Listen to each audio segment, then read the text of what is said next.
Okay, so picture this. An entire nation is standing on the edge of a new world. They're about to inherit a land that was promised to them for generations. But before they cross that river, their leader, Moses, pulls them all together for one last, absolutely critical briefing. And this isn't just any old speech, This is the final charge for the very soul of a nation. So today, we're diving deep into that briefing, right from Deuteronomy chapter 6 through 10, to really get a grip on the foundation Moses was trying to lay. So here's how we're going to break it all down. We'll kick things off with their central mission statement in chapter 6. Then we'll get into what made Israel's identity so unique in chapter 7. After that, we'll explore the huge danger of forgetting God in chapter 8, take a hard look at their history of failure in chapter 9, and then wrap it all up by figuring out what God is really after in chapter 10. All right, first up, chapter 6. And listen, this isn't just some dry list of do's and don'ts. No. This is the absolute heart of their covenant with God, the foundational principle for their entire existence as a nation. And boom, here it is, the big one. This is what's known as the Shema, and it's basically the central prayer in Judaism. It's more than a prayer, though. It's the core identity statement for Israel. It declares who God is, the one and only Lord, and then it commands a total, all-in kind of love that uses every single part of you, your heart, your soul, and all your strength. And look how practical this gets. This wasn't supposed to be some nice idea you think about once a week. No way. The idea was to weave this truth into the very fabric of your day. You talk about it constantly, you teach it to your kids, you make it visible on your body and on your home. It was about total 24/7 immersion. And right on the heels of that amazing command comes this huge warning. What's the biggest threat to this all-in love? It's not hardship, it's not suffering, it's success. Moses says that when you're comfortable, when you're prosperous, when your belly's full, that's when you are in the most danger of forgetting the God who rescued you from slavery in the first place. Okay, so let's move on to chapter 7 and see how this idea builds. If chapter 6 was all about their vertical relationship, looking up to God, then chapter 7 is all about their horizontal relationships with the rest of the world, especially the nations that were already living in the Promised Land. So Moses lists out these 7 nations living in the land, and the command he gives, it's intense. No treaties, no intermarrying. And you have to understand why. The reasoning was crystal clear. These cultures, with all their idol worship, were an existential threat. To mix with them was to risk complete spiritual corruption, which would be a direct violation of that greatest commandment to love God and God alone. So the big question is, why them? Why was Israel chosen for this special role? And this slide just nails a key point. It wasn't because they were bigger or better or some kind of superpower. In fact, the text says they were the smallest of all the peoples. They were chosen for one simple reason, because God loved them and because he always keeps his promises. And that's what this phrase, holy people, is all about. Holy really just means set apart. They weren't chosen because they were naturally better than anyone else. They were chosen to be different, set apart for God's unique purposes in the world. Now we get to chapter 8, and we're circling right back to that major warning about forgetting.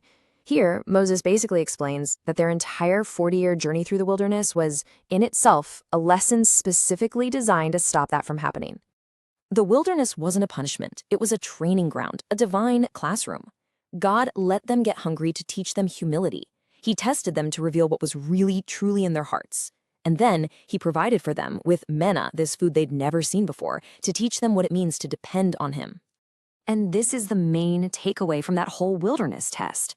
The daily miracle of manna was meant to teach them a profound spiritual truth. Just having food isn't enough to truly live. Real life, the kind that truly flourishes, comes from depending on every single word that God speaks. So Moses brings up this crucial question.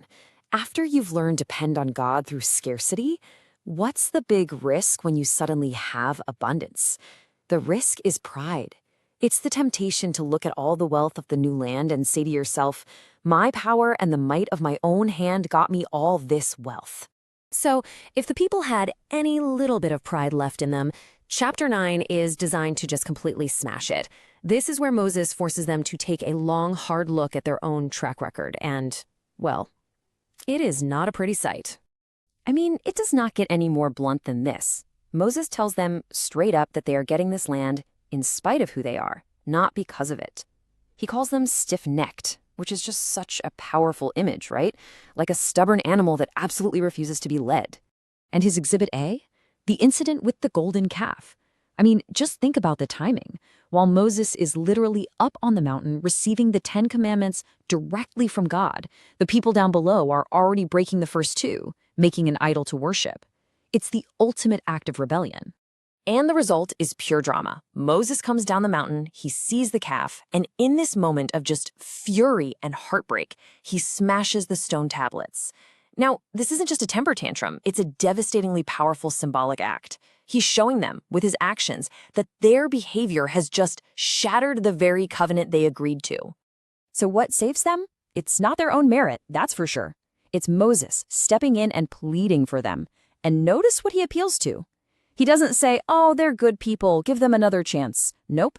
He appeals to God's own character, his reputation, and the unbreakable promises he made to their ancestors. After that brutal history lesson, chapter 10 brings a major shift in tone, moving from judgment to mercy. Moses basically had to tear them all the way down just so he could build them back up on the right foundation.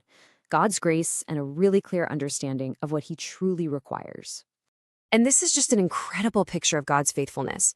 Despite Israel's catastrophic failure, God himself is the one who initiates the restoration. He tells Moses to go cut a new set of stone tablets, a tangible physical sign of a second chance. Then Moses gets right to the heart of the issue with this powerful metaphor. He tells them to circumcise their hearts. What he's saying is that God isn't interested in just external actions. He wants an internal transformation. He wants them to cut away the stubbornness, that stiff neck, and develop a soft, responsive heart toward him.